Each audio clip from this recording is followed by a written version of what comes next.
Presiden Joko Widodo menunjuk Bahlil Lahadalia sebagai Menteri Energi dan Sumber Daya Mineral ad interim, menggantikan Arifin Tasrif.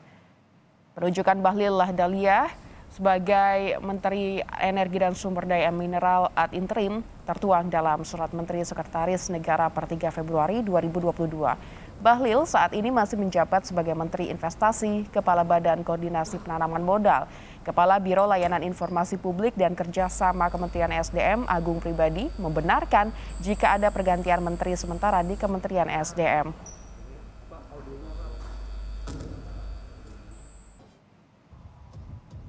Kepala BKPM Bahlil Lahadalia ditunjuk sebagai Menteri Energi dan Sumber Daya Mineral ESDM ad interim menggantikan Arifin Tasrif.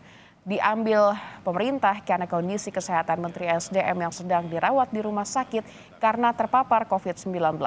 Bahlil bahkan telah memulai rapat perdana di jajaran Kementerian SDM pada Jumat pagi.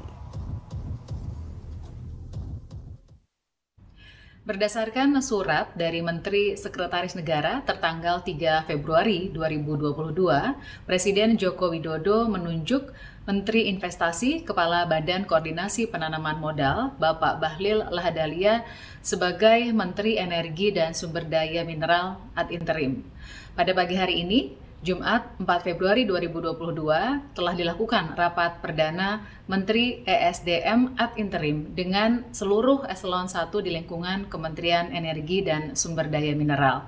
Pak Bahlil merangkap jabatan sebagai Menteri Investasi Kepala BKPM dan Menteri ESDM ad interim atau sementara dalam beberapa hari ke depan.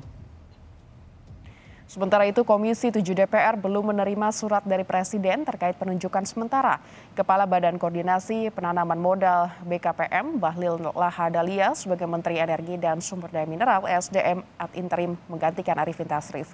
Wakil Ketua Komisi 7 DPR dari fraksi PAN, Edi Suparno, mengetahui Arifin Tasrif sedang menjalani isolasi di Rumah Sakit Pertamina karena positif COVID. DPR menurutnya mengapresiasi penunjukan Bahlil untuk memastikan roda kementerian berjalan. Pengangkatan dan penunjukan, saya koreksi lagi, penunjukan Pak Bahlil menjadi Menteri SDM ad interim itu adalah sebuah penunjukan sementara yang memang harus diisi sementara Pak Arifin Tasrif sedang melakukan isoman dan mudah-mudahan bisa segera sembuh kembali.